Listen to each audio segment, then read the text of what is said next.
Divine Thoughts, a journey to the innermost recesses of our soul. Isho മിശിഹായിൽ ഏറ്റവും സ്നേഹം നിറഞ്ഞ സഹോദരീ സഹോദരന്മാരെ, ഇന്നത്തെ തിരുവചന വായനകളിലൂടെ ദൈവം നമ്മോട് പറയുന്നത് ഒരു അതിമനോഹരമായ സത്യമാണ്. ദൈവം തൻ്റെ ദൗത്യത്തിനായി നമ്മെ അയക്കുമ്പോൾ നമ്മെ ഒരിക്കലും ഒറ്റയ്ക്ക് വിടുന്നില്ല. അവൻ നമ്മെ സഹായിക്കുവാനായി അവൻ്റെ ദൂതന്മാരെ അയക്കുന്നു. ദൈവത്തിൻ്റെ പ്രവർത്തനം എപ്പോഴും സഹകരണത്തിലൂടെയും കൂട്ടായ്മയിലൂടെയുമാണ് നടപ്പാക്കപ്പെടുന്നത്.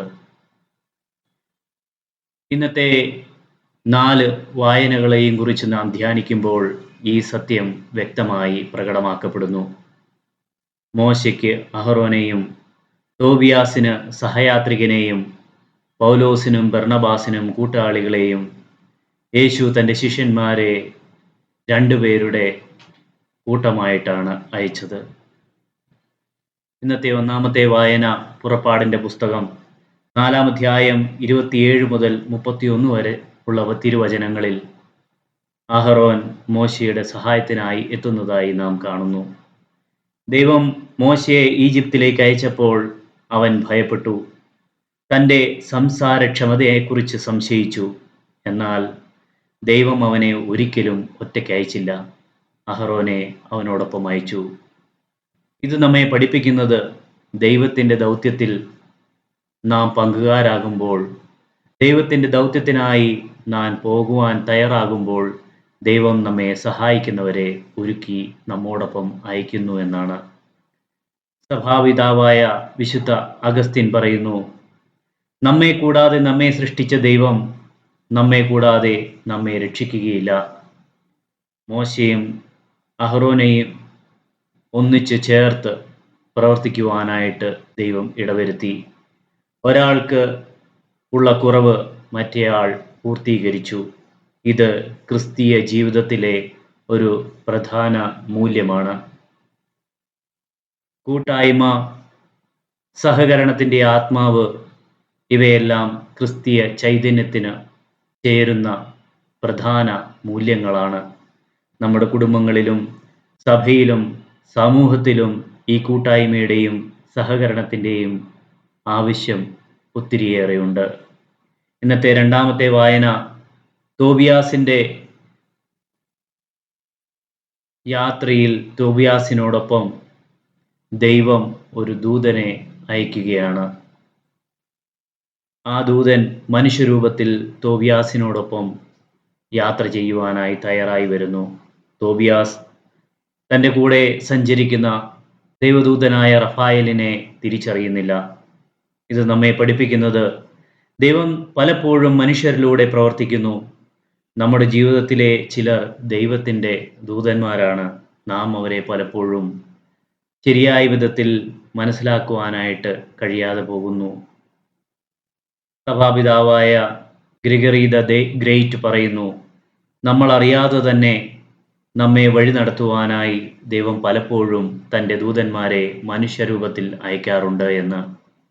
നമ്മുടെ ജീവിതത്തിൽ നമ്മെ നയിച്ച അധ്യാപകർ, മാതാപിതാക്കൾ, സുഹൃത്തുക്കൾ ഇവരെല്ലാം ദൈവത്തിൻ്റെ ദാനങ്ങളാണ്. യേശുവിൻ്റെ സ്നേഹവും കരുതലും, ദൈവം നമ്മെ ഒറ്റയ്ക്ക് വിടുന്നില്ല, അവൻ നമ്മെ കൈപിടിച്ച് നയിക്കുന്നു. ഈ വിശ്വാസത്തിലൂടെ നമുക്കും മുന്നേറുവാനായിട്ട് തയ്യാറാകണം. ഇന്നത്തെ 3-ാമത്തെ വായന സ്ലീഹന്മാരുടെ നടപടി പുസ്തകത്തിൽ നിന്നുമുള്ളതാണ്. ആദ്യകാല സഭയിൽ സുവിശേഷ പ്രഘോഷണം ഒരു കൂട്ടായ പ്രവർത്തനമായിരുന്നു. പൗലോസ്, ബർണബാസ്, മാർക്കോസ് ഇവർ ഒരുമിച്ച് ദൈവത്തിൻ്റെ ദൗത്യത്തിൽ പങ്കെടുത്തു. സഭ ഉപവസിക്കുകയും പ്രാർത്ഥിക്കുകയും ചെയ്ത ശേഷമാണ് ഇവരെ അയച്ചത്. ഇതിൽ നിന്ന് നമുക്ക് മനസ്സിലാക്കുവാനായിട്ട് സാധിക്കുന്നത് ദൈവിക ദൗത്യം ഒരു വ്യക്തിയുടെ മാത്രം കാര്യമല്ല, അത് സഭയുടെ കൂട്ടായ പങ്കാളിത്തമാണ് അതിൻ്റെ ശക്തി. പരിശുദ്ധാത്മാവാണ് അതിന് ദിശാബോധം നൽകുന്നത്. വിശുദ്ധ ജോൺ ക്രിസോസ്റ്റം പിതാവ് പറയുന്നു, സഭ ഏക ശരീരമായി പ്രവർത്തിക്കുമ്പോഴാണ് ഏറ്റവും ശക്തമാകുന്നത് എന്ന്. ഈശോയുടെ ഐക്യവും ആത്മീയ അനുസരണവും നമുക്ക് മാതൃകയാക്കാം. വിശുദ്ധ ലൂക്കാ സുവിശേഷകൻ ഇന്നത്തെ സുവിശേഷ വായനയിൽ 70 ശിഷ്യന്മാരെ ഈ 2 പേരായി അയക്കുന്ന ഭാഗം നമ്മോട് പറയുന്നു. യേശു തൻ്റെ ശിഷ്യന്മാരെ 2 പേരുടെ ഒരു ഗ്രൂപ്പായിട്ട് അയച്ചു. എന്തുകൊണ്ടാണത്? ചില പ്രധാന കാരണങ്ങൾ നമുക്ക് മനസ്സിലാക്കാം. 2 പേരുടെ ആ ഗ്രൂപ്പ് അവർ പറയുന്ന ദൈവിക സാക്ഷ്യത്തെ ശക്തമായി പ്രകടമാക്കുവാനായിട്ട് അയക്കപ്പെട്ടതാണ്. അവർക്ക് ഒരുമിച്ച് പ്രാർത്ഥിക്കുവാനായിട്ടുള്ള അവസരം ഈശോ ഒരുക്കി കൊടുക്കുന്നു.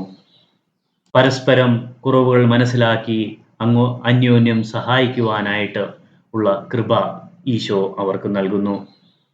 ഈശോ പറയുന്നു, കൊയ്ത്തു വളരെ വേലക്കാരോ ചുരുക്കം. ഇത് ഇന്നും സത്യമായുള്ള കാര്യമാണ്. യേശു നമ്മെ പഠിപ്പിക്കുന്ന ലാളിത്യവും സമാധാനവും സേവന മനോഭാവവും നമ്മുടെ ജീവിതത്തിൽ നമുക്ക് മാതൃകയാക്കാം. യേശു അയച്ച ശിഷ്യന്മാർ ഓരോ വീടുകളിലേക്കും എത്തുമ്പോൾ ആദ്യം പറഞ്ഞത് ഈ വീട്ടിൽ സമാധാനമുണ്ടാകട്ടെ എന്നാണ്. ഈശോയുടെ ശാന്തിയും സേവന മനോഭാവവും വിനയവും മാതൃകയാക്കിക്കൊണ്ട് നമുക്കും നമ്മുടെ ജീവിതത്തിൽ അത് ഉൾക്കൊണ്ടുകൊണ്ട് ജീവിക്കുവാനായിട്ട് സാധിക്കണം. നാമും നടന്നെത്തുന്ന പ്രേക്ഷിത വേലകൾ ചെയ്യുന്ന നമ്മുടെ പ്രേക്ഷിത പ്രവർത്തനത്തിൻ്റെ മേഖലകളിലെല്ലാം ഈശോയുടെ ശാന്തിയും സമാധാനവും ലാളിത്യവും സേവന മനോഭാവവും എത്തിച്ചു കൊടുക്കുവാനായിട്ടുള്ള മാർഗങ്ങളായി തീരുവാനായിട്ട് നമുക്ക് പ്രാർത്ഥിക്കാം. വിശുദ്ധ ഫ്രാൻസിസ് അസീസി പറയുന്നു, എല്ലായ്പ്പോഴും സുവിശേഷം പ്രസംഗിക്കുക, ആവശ്യം വന്നാൽ മാത്രം വാക്കുകൾ ഉപയോഗിക്കുക. നമ്മുടെ ജീവിതം തന്നെയാകണം സുവിശേഷ പ്രഘോഷണം. വാക്കുകൾ വളരെ ചുരുക്കം ഉപയോഗിക്കുക. ഈ തിരുവചനങ്ങൾ നമ്മെ ചില പ്രധാന ജീവിത പാഠങ്ങൾ നമുക്ക് നൽകുന്നു. നാം ഒരിക്കലും സുവിശേഷ വേലയ്ക്ക് ഒറ്റയ്ക്കല്ല. ആത്മീയ ജീവിതത്തിൽ ഒരു കൂട്ടായ്മ ആവശ്യമാണ്. ദൈവം അയക്കുന്ന ആളുകളെ വിലമതിക്കുക. നമ്മുടെ ജീവിതത്തിലേക്ക് കടന്നു വരുന്ന ദൈവീക മനുഷ്യരെ നാം വിലമതിക്കണം. നമ്മുടെ ജീവിതത്തിലെ ഈ ആളുകൾ ദൈവത്തിൻ്റെ പദ്ധതിയുടെ ഭാഗമായിട്ട് തിരിച്ചറിഞ്ഞ് അവരെ നാം മാനിക്കണം.